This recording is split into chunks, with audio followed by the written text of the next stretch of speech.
चारू चौखंड बाबा पोखरी खानाओला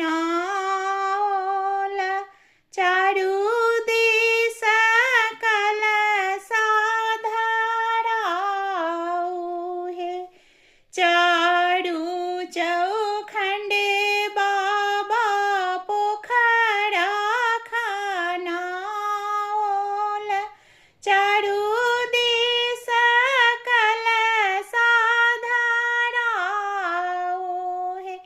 सोने के चौकी चढ़ी बैठला ना कौने दुल्हा सासु रेखे दोनों ठोड़ाए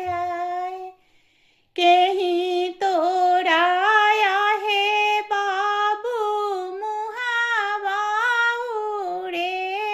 हाला के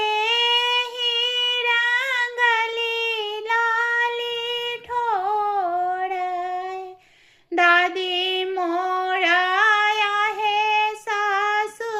मुहावा उड़े हाल दीदी रंगौली लाली ठोड़ है दादी